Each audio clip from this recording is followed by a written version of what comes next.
Hi. Hello. How y'all doing? Uh, Sorry for the 1 minute delay. I was eating lunch and lost track of time. It's his fault. You're pointing the other way. No, that's right. Oh man. You, His fault. you could have How? started. You could have started without me. No, I would never. Why? You've done it before, We're a duo. We do this together. but you started before without me. Yes, I have. Hey, Crystal, how you doing? Hey. Yeah, I wouldn't mind. How? I'm not insecure like that. Okay. How was lunch? It was good. I ate too much and I ate more than I should have. That's the problem. Uh-oh. I had a salad. I said, let me stop here. Then I had some fried chicken that left over from yesterday. I was like, let me finish the rest. It kind of just That's took funny. me up. You gonna get the itis? Not now. Probably a little later. Patricia. It wasn't like super heavy. Oh, Hey, okay. Patricia, how you doing? How you doing this lovely morning or afternoon? It's officially summer now. It wasn't before? Yesterday was the first day. Oh, okay. I didn't know that. Mm-hmm. Okay. Well, hopefully we get some more consistent weather. I hope it cools off. Well, yeah, it's humid, but I'm just saying, like, at least some consistency. Jesus, humid. Yeah. I walked outside yesterday. I was like, yeah, I'm going back inside for a little while.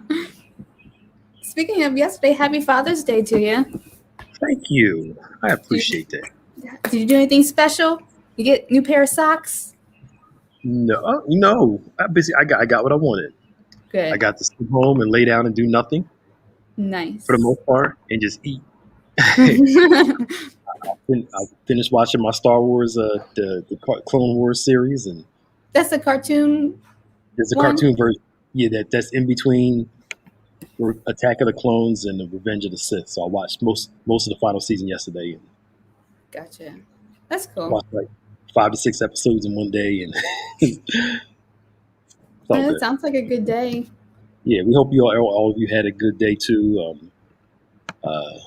Again, as we talked in the discussion, we have to watch it. We talked about the complexities of Mother's Day and Father's Day because it can be kind of tough for people. So, good and bad, So we want to make sure that go back and watch it, listen, do all that good stuff. Yeah. Alrighty. Anything Okay, we can Joe. say? No? Please share, y'all. Share. Share. Let someone know to tune in. Yeah. Hey, Kaijo, how you doing? Just please share if you can. I think. We'll talk about it. I think I should be good next week because I have an online seminar I have to do. I'll let you know. I think I'm good next what week. you're talking about right now. No, I have an online seminar, Oh, okay, I see. so I need to see if I could do next week. We'll keep Gotcha. everybody posted. The 5th, I know we're probably not going to have anything because usually when the holidays on the weekend, we take the next day off. So the 4th is on a Sunday, so we'll probably be off on Friday, on Monday. Okay. So, anywho, so we were talking for the past 2 weeks about basically doing what it takes to get what you desire or to reach a certain goal or whatever like that. Mm-hmm. And the first session, we really talked about, are you willing to pay the price for it? There's a price for everything. Everybody pays a price to do what they love. Like somebody asked me when I let my son play football, knowing all the CTE and all the stuff like that. And I said, well, when he gets a little older, not like Little League. I played Little League. Yeah. Like maybe like high school and up. If he really wanted to do it, I would say yes. But would you explain to him though, like all what could happen? Yeah, absolutely. And if that's like his passion, like you talk to some football players, they'll tell you, look, I know it comes with a lot of pain, but I'm gonna keep playing because I love it that much. Yeah. And people think they're crazy, but but when I think about it, everybody pays a price to be who they are. Mm-hmm. Pastors pay a price. Athletes pay a price with their bodies. Some pay a price with their minds. Uh, if you're super busy, you're not a regular 9 to 5 person. Yeah. You can't have like a quote unquote normal. You know, like you look at you. Your mom could be called out at any time. That's your norm. Mm-hmm. Like if those who know Maya's mom, she does a lot of social work stuff. So social workers can get called at any time of the day, any time of the night, and as a child, you get used to that as your norm. Some other people. She's been social work for a long time, right? She does a little bit of everything. Yeah, a little bit of She does everything. social work, parenting. Yeah. But you get what I'm saying though. Like some other people will be like, well, dang, how come she just can't come home at 5 o'clock? Well, she got caught up with a crisis call. It's at 7 o'clock. As you get older, you start understanding that people pay a price. That's all I want to kind of bring. Yeah. And I think that's something, that's interesting to think of is like what effects does it have on the rest of the family? There definitely is a point where it just becomes like normal, right? But then there are still conflicts that arise too, where you're like, I just want you to be home. Absolutely. Absolutely. And that's what we were talking about Sunday when I brought up the whole, like, it's not always easy when I'm leaving the house. And it's like, you got to leave now. And I'm like, you got to make the donuts. And I'm like, I want to stay because you want me to stay, but I just can't right now. So I try to make up time in other areas. Okay. Stay home. Like I came in a little later today, or stay home, come home a little earlier some days just to kind of make up. Yeah. But I think as an adult, you start, as a child, you don't understand it. But as an adult, when you get a job, you're like, oh, that's why I had to. It kind of, you have a mature look at it now. You have a whole new understanding. Yeah. And I think too, like, you better understand that it's not, you don't take it as personal. It's not because you don't want to spend time with me, but because you want to provide for me. And so you gain a better appreciation for the sacrifice that, your family or loved one does for you. Absolutely. And that's, this is exactly why I didn't know it was going to go this way, but it'd be a great discussion. It's preparing the people you love for the lifestyle that you have. Mm-hmm. To me, normal is relative. So there is no such thing as a normal family or normal this. Because sometimes your normal really isn't normal. Right. Your norm is different. Yeah. And that's the thing everybody has to remember is that this is normal for us. So my kids are used to me working just about every day of the week. That's their norm. Mm-hmm. So it's not like I have a 9 to 5 from home by 5:30, 6 o'clock, and I'm there until whatever. It doesn't work like that every day. Mm-hmm. So getting them to adjust to that normal. And they kind of get used to it. Like, oh, you're going to work. Okay, bye. See you later. Yeah. They're playing. They don't care. Like, bye, y'all. Right. Bye, y'all. And they're like, oh, bye. Like, yeah. That's funny. Right. But I can see Olivia give me like the side eye. Yeah, bye. I'm playing. Bye.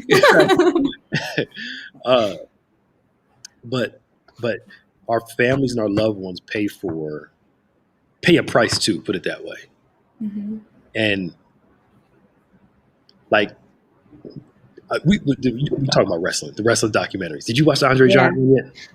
I watched the movie. I haven't watched this one yet. You gotta watch this. I know. I'll watch it today. The Ric Flair one last night was pretty cool too. I missed that one too. But like you hear about them talking about missing time with their family, and some of them it caused so much tension. Mm-hmm. Like let's look at entertainers in general. They're on the road a lot, musicians and stuff. Yeah. To them, it's like I can sacrifice a lot of family time to reach my goals. I would look at it like this. I don't think I could be on the road 300 days of the year and only be home for basically 2 months. I would feel such guilt as a father. I don't think I could do that. But some people, but sometimes you don't realize it till later. Like I was watching the one with Stone Cold Steve Austin, and he mentioned about how I guess he separated from his wife, so she and their kids moved to the UK. And he called her up on the phone. He called his daughter on the phone one day, and she had a British accent, and he was like, what is going on? How am I so distant from my child? Mm-hmm. So he came to that revelation. He thought that he would be okay, working as hard as he was. Yeah. But he's now, I guess, realizing the sacrifice and how much time, goes. Yeah. And when you get older, you start reflecting on really what's important. Mm-hmm. I think that's really what it is. And, it's complex. I don't think there's a simple answer to it. There's not a simple Mm-hmm. answer to, because I can't fault somebody for pursuing their passions. We can kind of say you could have done it better. Mm-hmm. All of us could have done it better. I said we all could say that. Hindsight is 2020. Yeah, we all could say I could have did that better. Did I really have to go to that? I could have really been home, or did this. But I remember a pastor saying one time, one day I'm going to retire from being a pastor, but I'm always going to be a father. Mm-hmm. I'm always going to be a family man. So I have to make sure I can do both. And not there's going to be sacrifice on both sides. Yeah. You're going to give up some ministry to be with family. You're going to give up family to do ministry stuff. It works hand in hand. Mm-hmm. But the long-term goal, looking back and saying, wow, I did pursue my goal, but dang, did it really cost? It cost me. You have to put it. What I'm trying to say is, you have to be okay with the price that you had to pay. Yeah. 20, 30 years from now. Mm-hmm. That's just real talk. That's where you can look back and say, and say, I'm not mad about that. I'm cool. Versus, dang, this whole thing. Because I know some people who, especially a lot of women. Let's go there. When they have kids and a family, they sacrifice so much of their dreams, taking care of home, that when they get older, they're like, all I did was take care of kids, raise people, be a wife. And they're like, now I want to do this. I want to do this. Now what? Right. Yeah. So it's hard. Yeah. Good.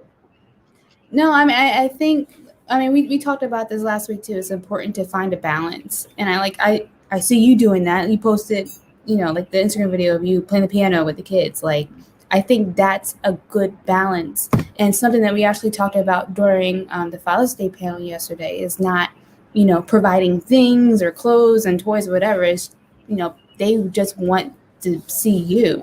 So as much as however many times you can be able to find that balance, just to have that time, I think is important. But you can't feel bad about it later. You can't. Yeah. Because it was worth it. You know what I mean? Yeah. And again, that's where you got to be okay with the price you got to pay to get there, and understand that I have to pursue these goals because it's my passion. This is my life. I have to pursue it. And, to me, children I remember somebody said this years ago, children spell love Time, time. That's how they spell love. Mm-hmm. And it's talking to your kids enough, or talking to your family enough, talking to people you love enough. This is what it's going to be. I remember before I got married, I said, are you sure you want to marry a pastor? Because this is the life. Are you sure? And I wouldn't be mad at you if you said this is too much. I'm like, yeah, because there are people I know who want to be first ladies, but they want to be first ladies for the role. Uh-huh. They don't want to become first lady for the responsibility and sharing your spouse with the world, basically. And I'm sure the negativity that can come with it too. Absolutely. Mm-hmm. That's why I think the Bible says when you're single and you don't have no responsibilities, you serve God with the good. That's what Paul says. You can serve God. You can do all the stuff you need to do because you don't have to worry about, I got to be home by 7:00 for this. I got to help the homework for this. And he or she will do this. You're free to just, I tell single people all the time, make most of your single time and get most of the stuff you want to get done before you start adding responsibility to your life. Yeah. So by the time, kids and family and all this stuff starts to come, your train is already moving. You slow down some, but you don't slow down to an abrupt stop. Because but again, the people we love, they pay for it also. They experience it. They do. Why do you think? Again, you brought this up earlier. Some kids resent their parents because you work too much, you're at church too much, here too much, there too much, and they're like adults, and they're like, I got a problem with you still because when I was 6, you didn't never came to my games, and when you, Mm-hmm. but but it's true. She was always working, or you was always at church. And it's funny how all that stuff comes out later in life too. Yeah, Like you don't realize why you're so mad about something, and then you have that revelation. Oh, it's because of this. Yep. Yeah, and you look in the stands and you see every other parent celebrating their kid, and then you score a touchdown and make something, and you see the crowd cheering, but you're looking for your family. They're like, oh, they're not here, Or the parents looking down on their cell phone. Yeah, Like, right. even if you are there, you have to be present. Right. So Yeah. I think a lot of it is just conversations, continuous conversations. This is what I got to do. This is what I have to do. My kids, like my son's getting older now. I'm like, so I know you don't want me to leave, but you like this, right? You like this, right? Guess how I got to do it? You got to make money? Yes. So I got to go work Yeah. because this is what you like, right? Yeah. And I'm not expecting them to truly understand it totally because they won't, but at least it's the seed in their thought process. And I think if it's possible, bring them into what it is that you're doing. So I remember going to work with my mom and, seeing, oh, this is what she's actually doing throughout the day. So not only do I have that visual representation, but I'm still there with her too. So during her lunchtime, I go have lunch, we have lunch together. And, that was time that was built into her working, Yeah. So if that's possible, for you and what you do, I think that's great to do. Yeah. And that's and you brought up you bring up such wonderful points. I try. Is making the most of the time that you have. Mm-hmm. So we may not have quote unquote normal time like everybody else, but we got these 2 hours. Let's do something with these 2 hours. Yeah. Let's do something with these 45 minutes. Let's, even if we just sit down and watch a TV show together. Mm-hmm. People grow to be understanding when you could do those things. And one thing I've learned is that the one thing I've learned too is that everybody interprets love differently. Yeah. So this person interprets love by spending time with them. This person interprets love by just, saying little stuff. Basically, everybody needs something different. Yeah. To know they're loved and to know they're valued. And I think, we got to know the people we love, what they desire from us. Mm-hmm. Try to provide that to them. Because again, they are paying price for some of this. Mm-hmm. And I think the better you understand that, the better you do, and making sure that everyone's fulfilled, to the best that they can be given the situation. Yeah. I mean, knowledge and understanding are two different things. So the person can know but not understand. Yeah. I remember I had this person was a friend of mine, always asking me, when you gonna call me? You never call me. You never call me. And I'm like, well, I'm kind of got a life going on. I'm busy. I'll call you. I got you. You'll never call me no more. I tell him, it was a crazy week. I just forgot. Sorry. All right, I get it. 2 days later, you never call me. I'm like, oh my goodness. I'm like, but we're talking now. Let's talk. Right. Let's talk now. You sitting there griping and stuff. Let's just talk now. But again, then she had knowledge. This is years back before I was married. Had knowledge. A friend of mine, somebody I grew up with, had knowledge, but didn't have understanding. And it just, and the relationship was never the same because it was never any understanding of this is what my life is, and it just is what it is. I can't be running out to eat every weekend, or with somebody. Yeah.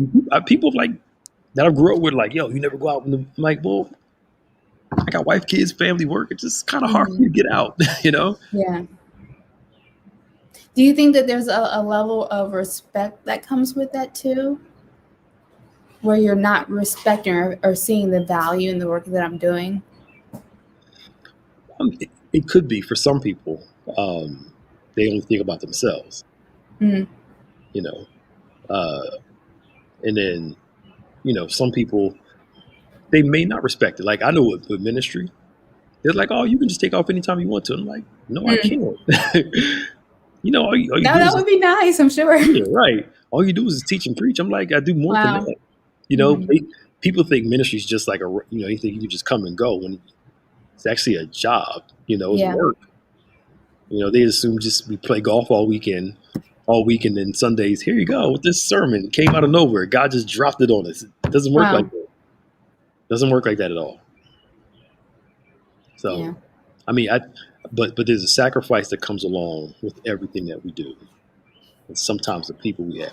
Now, again, this is me personally. Like watching that episode you talked about, I couldn't see myself sacrificing my children all their upbringing. That was crazy to Being me. away, yeah, that's too important. That's way too important. Mm-hmm. But if you want to be successful, you're not going to be able to hang out with your friends like you used to. Sorry, I hate to break it to you. You want to really succeed in life, you're not going to be able to go out every week all the time. There are days you can, but there are some days in some weeks where it's like, yo, I'm super busy this season. We need to Mm-hmm. go out to eat once a month. Sorry. Maybe we can do lunch this day, but I gotta, Yeah, it's hard. And sometimes it's hard to make friends, to meet new people too, because sometimes there's a disconnect there, mm-hmm. either because, you're busy, you're hustling, trying to get your, business together, Mm-hmm. or it's just you're in two different levels, for lack of better words, or two different mindsets where it's just not meeting up. Absolutely. And I think something you brought up earlier is the only people that really understand your sacrifice are those who are sacrificing just as much as you are. Mm-hmm. So busy people understand busy people. Yeah. I don't want to sound snobby when I say that, but it's I true. hear you. Like if you talk to a bunch of entrepreneurs about the cost that it takes to run a business and how you don't have much free time, they'll all be like, I get it. Mm-hmm. Other people are like, I don't understand. Just take off. You can schedule your own. Why? That's not how it works. You got to work. Technically, you can schedule your day, but if you want to be successful, like, you have to schedule your day in ways that are going to benefit your career. Absolutely. You have to work it like you're punching the clock. Mm-hmm. You literally have to do that. You got to wake up like you're punching the clock. If you don't treat your business like you're getting paid by the hour,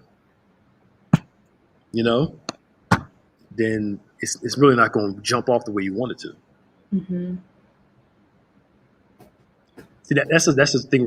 It's a good question though, Blue Love, about what is successful and why is it acceptable to lose interaction with other humans, humans you love to get it. Now, here's the thing, right? All of us define success differently. Mm-hmm. I think sometimes we get so caught up in being successful in work that we forget about success as a human being. Right. Family success. I think you can have both. Mm-hmm. But understand that to have both, you're going to have to it's going to cost you something on both ends. You're going to have to say no to some work opportunities to be there with your family. You're going to say no to some family time to. It's the balance. You have to balance it. You have to weigh it and measure it out. And as the Bible says, count the cost. Don't start something that you can't finish. But it's there. And then there's sometimes like you regress. Like I work a lot. There are some family events, I'm honest with you, that I'm like, dang, I should have went to that. Mm-hmm. But I could have took off and went to that, Yeah. But I didn't at the time. Nobody's perfect. But I feel like experiences like that, and when you have those revelations, like that allows you to do better for the next time. Absolutely. And that's the thing. So now I look at it differently. I weigh the cost. I weigh it. What if I just take this time off and do this and then work extra this day? I could work it all out. So there is that thing there, but I think people have a fantasy of what it's like to succeed in life, and that fantasy is you're going to go shopping, make all this Mm, money, don't do much. It's like no. As somebody said that what's it called opportunity usually comes dressed in overalls, yeah. meaning that opportunity comes in the form of work. If you want opportunity, guess what? You don't have to work. Hmm. I'm preaching better than y'all talking. I'm just saying it's real. Yeah. You know? And the question is, are we going to do it? And I think that's why a lot of people don't really reach their goals per se because they're not ready to do it. Hmm. That's true. I think you can push your kids to be more successful than you. Yeah. Going back to what you said about moms, right? And feeling like they missed all their opportunities because they're caring for their kids. I do think that, and I'm not a mom yet, so I can't really speak on this, but I feel like there is some reward in seeing your kids live out their dreams because of the sacrifices that you made too. So hopefully that helps to balance things out Yeah. too. Yeah. That it does. And usually most moms don't. Not I won't say all, but most moms are like, I gave up all this to make sure my kids are taken care of. Like, it was worth it. I'll do the same thing. Mhm. Most guys don't think like that. No. Most of us don't think like that. We think like, well, you know, let me try to do both. I Right. want to succeed in this and be there for them at the same time. Um, but life is complex, and the older I get, the more I realize there isn't easy lessons to everything all the time. Hmm. Some things, yes, but not everything. Some Yeah. things aren't as simple as Hmm. the way we want to make them. It's the ebb and flow. Yeah. You know, um, it's the ebb and flow. It's that when going back to what we talked about at the beginning. Jesus says, "Count the cost before you start something. Count the cost. Don't start it because if you start it and don't stop, then people are gonna mock you. Hmm. They're gonna wonder what's going on with you. If you're not gonna finish it, don't start it. If you can't count the cost, Jesus is basically telling us because he's talking about discipleship and Mm. following him. He's basically saying, think about the sacrifice before you decide to do it. And Yeah. most of us don't do it. We just run right into, I got an idea. I want to do this. But we never actually think about the financial cost, the relational cost, the time cost, your personal life cost, your health Hmm. cost, sleep cost. Don't think of Sleep none of that. costs. That's important. Don't think of none of that stuff. And we wonder why Yeah. so many people start things and never finish them or fail them because they don't consider the what it's going to take, the cost to do all that stuff. Hmm. And he says, if you're not going to do it, don't stop. So don't start what you can't finish. Yeah, God finishes what He starts. And if He creates us in His image and likeness, He created us to be finishers also. So if you don't finish well, then you got to ask yourself the question, what's going on? So Kimberly just sent in, I thought was a good question. She says, when do you computer malfunction. When do you consider your work to be a vain pursuit? A lot of times we get caught up in vain pursuit and call it a drive for success. What is your advice? Two things. If work success is your main pursuit, it'll all be in vain.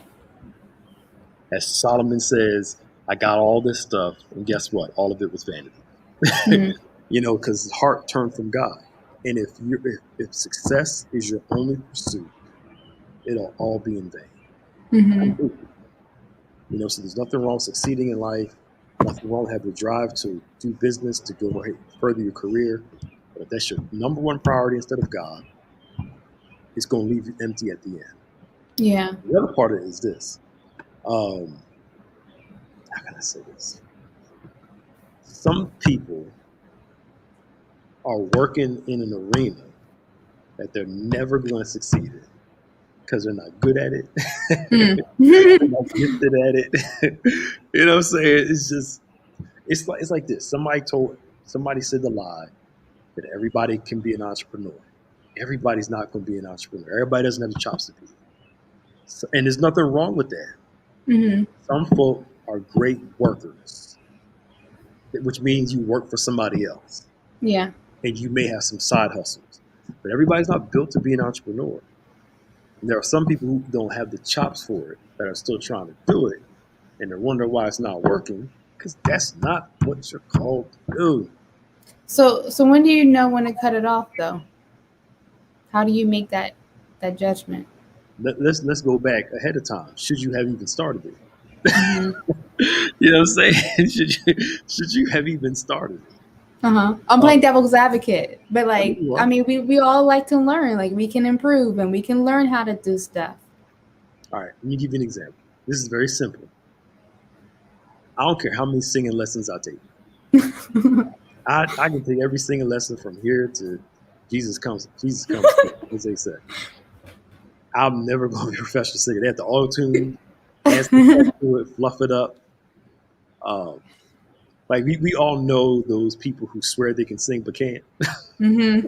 and people be gassing them up, and you're like, you're not that good, you know? And they're continuing to pursue it. Uh, I, I think all of us know within ourselves, you know, it's like this. Let me take a little further. I don't. Sometimes I have to force myself to do what I do, Hmm. but it doesn't feel forced. If that makes sense, it's because I'm either tired and I want to break it. I don't feel like it, but once I get Hmm. into it, passion kicks in. Yeah. If I hate what I'm doing while I'm doing it, I got to question whether I'm doing whether it's the right thing I'm doing. That makes a lot of sense. You know, Yeah. um, it doesn't feel as forced, and you know, we all know what we're good and we're not good at. Hmm. And I think it takes a reality to say, you know what, or even this, I'm good at this and it's what I'm supposed to do, right? But everybody's not going to be a Bill Gates or Amazon company. Let's take that for example. Some Hmm. people could just be a good mom and pop, or have a certain region, but everybody's not going to be. Right. I want to be as big as Warren Buffett. That's not everybody. Everybody wishes Hmm. it was, but it's not. It's not everybody's reality. So, um, I think that I know I said a lot in that, but it could be a reality. No, but no, that makes a lot of sense, and especially that your passion will fuel your desire to work it. There's been plenty of times where I'm tired, like you said, but because I love photography or I love social media, like I am up late at night, to work on it. So Yeah, I think that's I can tell because yeah. when I look on my YouTube page, You get those bings. I'm like she's on my YouTube page instead of hers, and I'm like, Oh, sorry. no, it's fine, it's okay. And I'm like, why do I have all these photography and That's videos in my funny. album? I'm like, I can watch. I will stay up all night just watching those videos, just trying to learn stuff. Yeah. I'm like, I didn't look. You have the algorithm searches for what you normally do. Yeah. Trust Oops. me, I don't care. I really whatever. That's funny though. But what was interesting though, it made me sit there and look at some of them too, like interesting. Hmm. So now what you're learning, I'm sitting there like, wow, that's pretty cool. I'm never going to do it, Yeah. but at least I'm aware of stuff. But you know what? Kimberly, you brought up something. You said you were following your passion, a desire, then you got into what God wanted you to do, but there was less sacrifice. Can I bring this up? Could it be possible that it wasn't less sacrifice, but it didn't feel like a sacrifice? Mm-hmm. That's the difference between being in what you want to do and what you don't want to do. A Yeah. lot of it doesn't feel as much as a sacrifice. There's a difference between dreading to go to work a job you don't want to go to, versus I love this, but I'm just tired. Those are two different feelings. Mm-hmm. And when you're in something you love, a lot of it doesn't feel like a sacrifice. Yeah. Now there are some big sacrifices in it, but all of it doesn't feel like one. That's good. Kaijo posted a question. Can we unpack that phrase, what you're called to do? Will you give us 3 top identifiers to signal where our passion lies. Yes.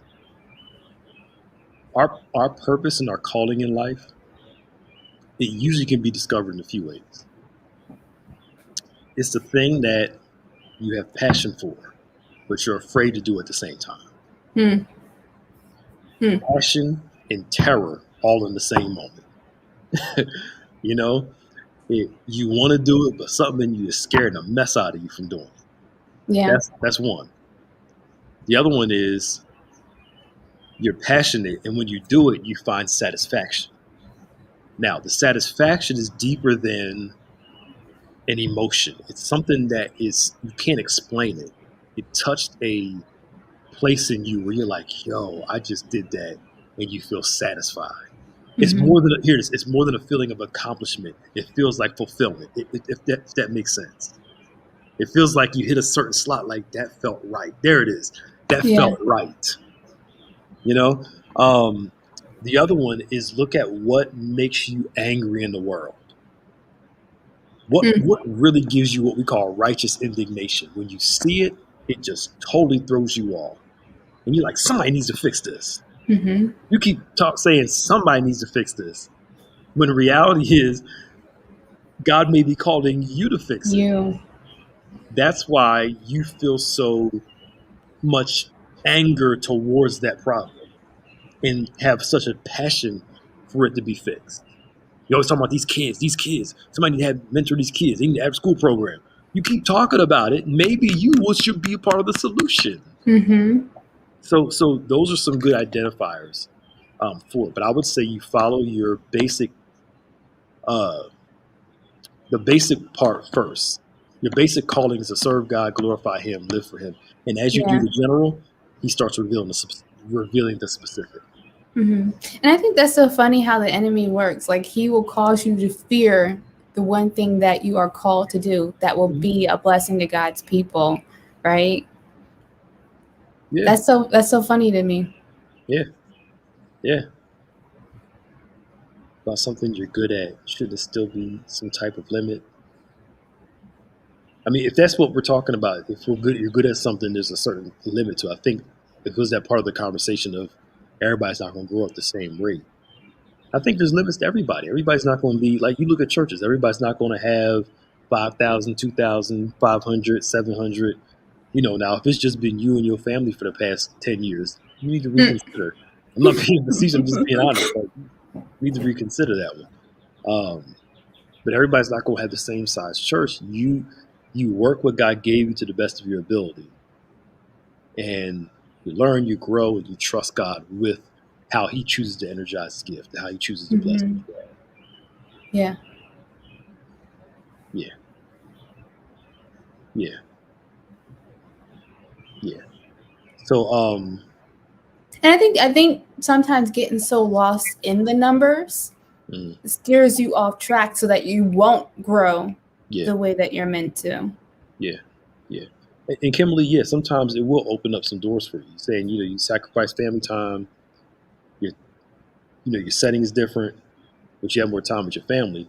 So again, sacrifice can change. You may have more time with your family, but you're sacrificing more over here. So it can Mhm. flip flop all over.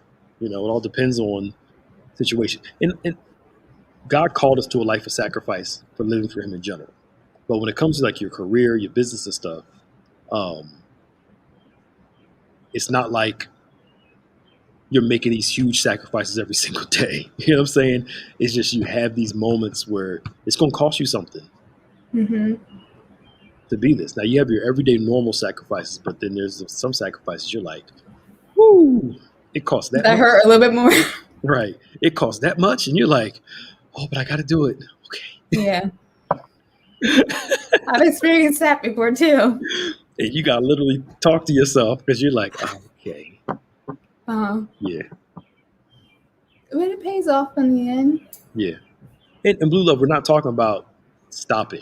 I'm talking about some people you work, you keep trying, you keep growing, but everybody's not going to have the same size business, same size ministry, and all those things. Um, so it's not like I reach a certain place and I calm down. It's just use a hip hop example. No matter what you do, everybody's not going to be, from a hip hop example, y'all. I'm a pastor still, but just hear me out. Everybody's not going to be a Jay-Z, right? Everybody's not going to be a Beyonce. There's only one Michael Jackson. I mean, come on. So it's like, but you can have a great, who out there? Who's under Beyonce? Oh. I don't know. Who's under Beyonce? Who? I don't know. I don't know. I don't listen to that. You don't listen to Beyonce? I'm not about to get the Beehive after me. Old Beyonce, but not new Beyonce. Old Beyonce, yes. Okay, there you go. Yeah. But like, for instance, everybody's, some people going to be straight up good. Jill Scott, good. Everybody's not going to be, we understand here. Everybody's not going to have a church this size. Mm-hmm. It's just graced. Oh, Rihanna, it's just graced. Yeah. That's all. That's the only example I'm trying to use. It's true. Maya wasn't trying to indict herself. Nope, I'm not getting myself in trouble this time. This time, what happened last time? The last time I made a Beyonce comment. Oh, Beehives. I'm a Beehive member from the old days. From the old days. The old days. No, but I think that's true. Like, you have to focus on you and what your passion is, and not, I guess, what the outward effects of it. And don't look for the numbers. If you're a pastor, it's about the message, not about the quantity of people that are in the church, right? Yeah. I mean, because I feel like that's if you have the message, the rest will come with it. Mm-hmm. Yeah. Some churches may grow 10 people a month. Some may grow 20 a month. I mean, it's different. It's and you focused on living your purpose out. Yeah. I remember I was listening to this pastor tweeted this, and it hit me. He said, when I first started pastoring, I was focused on having a huge ministry, one of the biggest out there, having all this stuff and all this. He said, at this point in my life in ministry, I just want to honor God. Mm-hmm. I just want to make disciples, good Christians. Yeah. And he said, I had all these lofty goals. Nothing wrong with goals and having, wanting growth and stuff. And the crazy thing is, after he did that message, like, months after, these opportunities big just start opening up for him. He's like, I'm just at the space in my life, I just want to make disciples and focus on that. And I think that, and you kind of said it, you focused on being good at what you do and focus on the right thing, and stuff just starts coming. Yeah. Yeah. I say it often, things usually come when you're not looking for them. That is so true. Yeah, that doesn't mean you don't have faith and you expect stuff, but I'm telling you, they come in the most odd moments when you're not even paying attention. The most odd times when you're not even thinking about it. Opportunity just shows up. You just gotta be ready to seize it when it shows up. Yep. Out of nowhere, you meet somebody. Out of nowhere, it happens all the time. Mm-hmm. It's crazy. It's funny. This is not on the same level, but I've been looking for a remote for like the past 3 weeks. And last night, I just happened to be like rummaging around my bag, not even looking at it. And I felt something. I was like, oh, it's the remote. So it's crazy. Like, and it's the same thing in life. Like, even with my photography, my studio, I wasn't planning on getting the studio, but it just happened because I had the focus. And like you said, being ready when the time comes, like you have to trust. That's a process. You have to trust it. Yeah, absolutely. You'll just run into stuff, and they'll ambush you. Is that I think that's the cool thing. So I'm like, yo, calm down. That stuff come. But I think that has to do with control. You want things to happen when you want them to happen. Absolutely. All right, it's 1:45. And this chicken is starting to really you see my eyes are kind of the itis. But the crazy thing, by the time I get home, I'll be like tell your father I said happy Father's Day. Will do. Happy Father's Day to you too. And everyone watching. Oh, Maya loses stuff. I don't lose things. What happens is I put things away really well, and then I forgot where I put them. So you basically lost it. That's it. However you want to call it. You call it whatever you want to call it. She lost it. I found it though. That's what matters. Jesus have mercy. I'm glad you enjoyed the panel last night, Dana. Thank you. Yeah, and y'all get. I think this Sunday, we're trying to work on the panel with some pastors to do the 10 times better discussion at like 6 o'clock. And we just kind of talk for about maybe 45 minutes to an hour, go over manhood, answer questions, that kind of thing. Yeah, that's good. Kind of break it up. It's Men's Day Sunday, so I figure we kind of break it up, do something different on Sunday. So even if people have questions from last panels, they can ask then. Yeah, we're just going to be talking about 10 times better just as a group, Yeah, she puts things away really well, very well. As they say back in the day, you lost your head if it wasn't stuck to your body. Right. It's crazy. The older you get, the more those old sayings come back to make sense. They make sense, and they're like, "Yo, I get what they mean when they say that." And then you start saying it too. That's funny. Jesus have mercy. All right, y'all. So this week, tomorrow's night is Safe House Ministry. Okay, cool. Praise the Lord. You got the day off, Pastor Nick. Because when you hit me just last week, I was like, I know. Right. Tomorrow's linked. I saw your eyebrows go up. Like, yeah, he definitely forgot. Yes, I did forget. So tomorrow's Safe House. Wednesday, of course, is Bible study. Thursday, anything? Not as of yet. I'm working on something I think we can play on Thursday. Okay. And then Friday's a fresh panel. The virtual kickback. Virtual kickback, yeah.